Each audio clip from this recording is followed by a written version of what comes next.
বন্ধুরা, এই দেখেন এত সফট হয়ে গেছে, 1 মিনিটও লাগেনি। এই দেখেন একদম সফট হয়ে গেছে। এখন এটা খেতে ভালোই লাগবে। তো আজকে ভাজি এনেছি, আলু ভাজি। এটা জামাই করেছিলেন কালকে, আমি আজকে পুড়িয়ে ফেলছি। আনামত এটা অনেকগুলা রয়ে গেছে, তো আমি একটু চা পাতা দিয়ে দিই বন্ধুরা, চায়ের মধ্যে দিয়ে রাখি, লাল চা খাবো।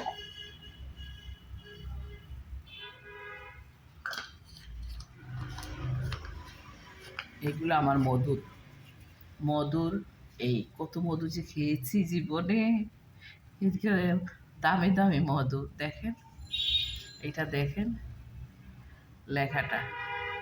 আমি যেটা খাই, খেলে ভালোই খাবো, না খেলে খাবো না।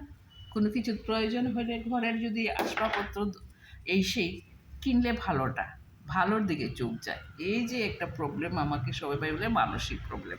আসলে না, আমি চাই যে একটা জিনিসই কিনবো বছরে, ভালো হতে হবে। তো বন্ধুরা, বক বক করতেছি, এই গুড়টা দিয়ে দিতেছি। গুড় খেয়ে কি হচ্ছে আবার আল্লাহ মাহবুদ। তবে ডেইলি ডেইলি ভালো সুস্থ মানুষ 100টা পরিমাণ প্রতিদিন গুড় খাওয়া শরীরের জন্য ভালো, পেটের জন্য ভালো। তো বন্ধুরা, এখন তো বয়স হয়েছে। বয়স হলে কি হবে? বয়সের জায়গায় মনটা তো বুড়ো হয়নি। আসলে আগে আমাদের আম্মুদের বলতাম, মানে উনি বুড়ো হয়ে গেছে। হুম, মনে করতাম বুড়ো হয়ে গেছে, মনে মনে মনে কিছুই নেই। বন্ধুরা, এখন নিজের বয়স হয়েছে, এখন বুঝতে পারছে আসলে মনটাই বুড়ো কখনোই হয় না। আমার আম্মু একদম কম বয়সে মারা গেছে, 57 বছরের বয়সে। আমি ব্যবধান 14 বছর বয়সে আমি জন্ম হয়েছে আমার। আমার আম্মুর পড়াশোনা হয়েছে, আমি হওয়ার পরে আমার আম্মু মেডিকেলে চাকরি করতেন, নার্সিং পোস্টে। উনি খুবই ভালো ছিলেন সবাই। আমার মা খুব সৎ ছিলেন, খুব ভালো ছিলেন, খুব ভালো মাইন্ডের ছিলেন। আল্লাহ, এত তাড়াতাড়ি আম্মু চলে গেলেন আমাদেরকে ছেড়ে। আমি বেশিরভাগ আম্মুকে পাই নাই। আমি আর্লি বিয়ে হয়ে গেছে আম্মুর। বন্ধুরা, থাক, আর বলবো না। আমার এই মার কথা বললে কান্না এসে যায়। মাকে খুব কম পেয়েছি।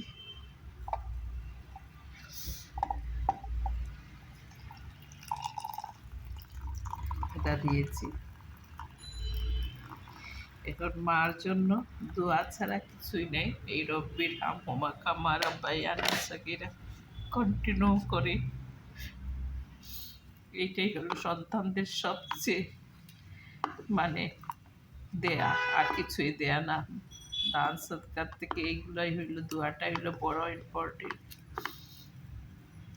বেঁচে থাকতেও শুধু যে মরে গেলে দোয়া তা না বন্ধুরা, যারা বেঁচে আছেন দোয়া করবেন সবসময়, রব্বির হামহুমা কামা রাব্বায়ানি সাগীরা। যেন আমাদের মা বাবা আমাদের জন্য কত কষ্ট করেছেন, আমাদের লালন পালন করেছেন, মানুষ করেছেন, জন্ম দিতে গিয়ে কত কষ্ট হয়েছে, এটা চিন্তা করবেন। আর তাদেরকে আল্লাহ ক্ষমা করুন।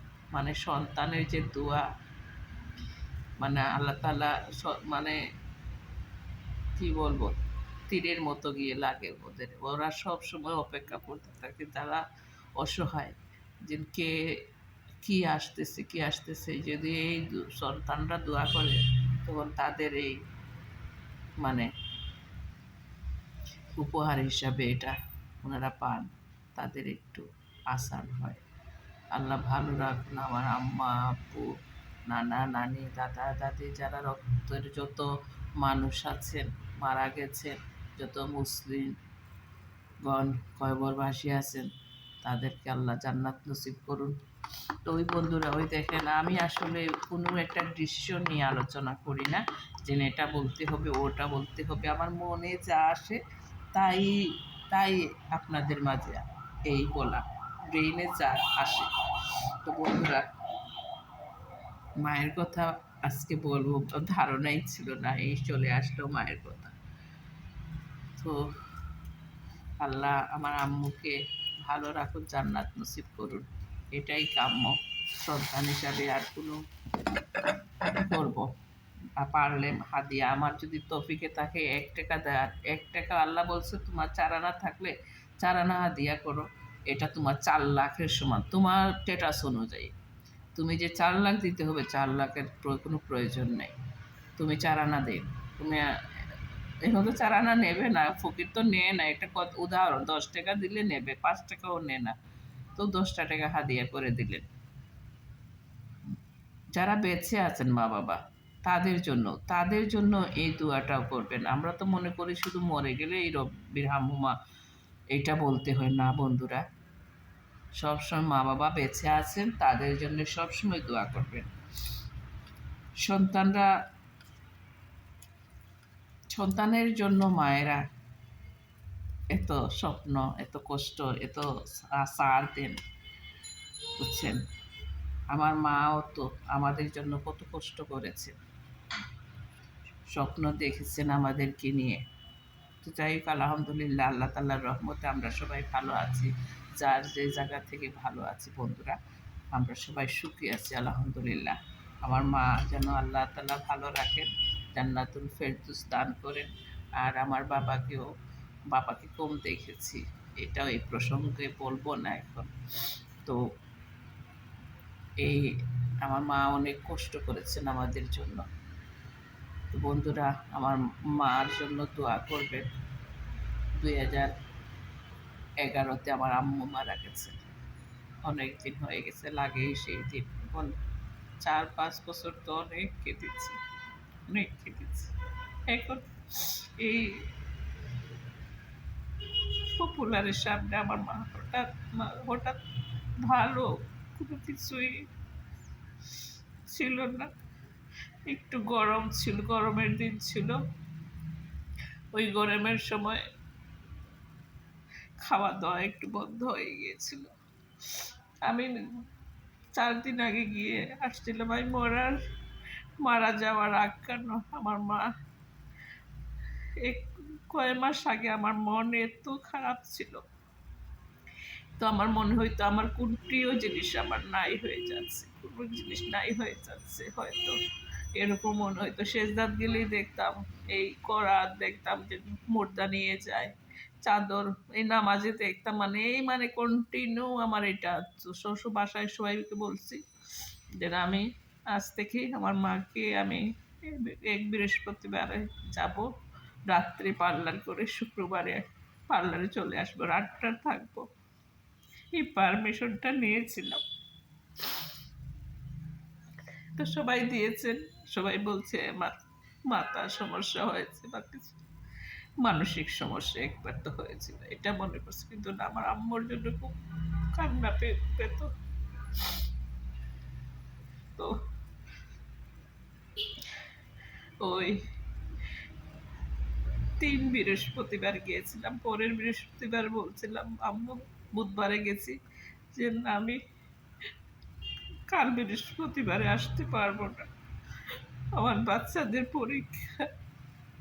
আম্মু বলছিল আসবি না, ঠিক আছে। ওই ওই একটু একটু মা খাইতে পারতেন না। আমার এই দিন আম্মু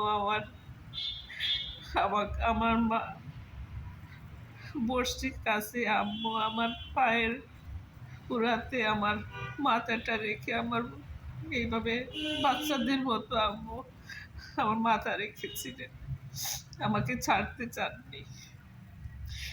তো মাথা হাত বুলিয়ে এই শেষ চলে আসলাম। পরের দিন ওই শরীর খারাপ তেমন একটা বলেন নেই, তো বোনরা ফোন দিল, সবাই ফোন দিল, দেওয়ার পর আমাকে বলছে তেমন একটা সমস্যা নাই, সমস্যা হইলে বলবো। তো আমি বললাম দে আমার আম্মুকে। তো আম্মু কথা বললো না, ঠিক আছে, আচ্ছা। পরের দিনে ওর ওই পপুলারে দেখানোর কথা, দেখানো হয়েছে। তো হ্যাঁ, মানে একদম বসে আসছেন, নামাজ পড়ে আসছেন, আসরের নামাজ পড়ছেন। আরো অনেক কথা, এগুলা তো আর সব বলতে পারতেছি না। বোনরা এ নিয়ে আসছে ওই পপুলারে। ওইখানে এসে হঠাৎ করে মানে বলছে যে না আমার শরীর খারাপ লাগতেছে।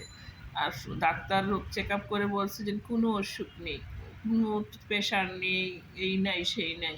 তা আম্মুর ছিল, ডায়াবেটিস ছিল, প্রেশার ছিল, এগুলা মোটামুটি নর্মালই ছিল। তো ওই বেডে শুয়াইছেন, নিতে না দিতে সবাই এখন ওই মানে লা ইলাহা ইল্লাল্লাহ মুহাম্মদ রাসূলুল্লাহ আস্তা মানে ওই মানে কিরকম ওই মানে শুইতে শুইতেই আম্মু শেষ।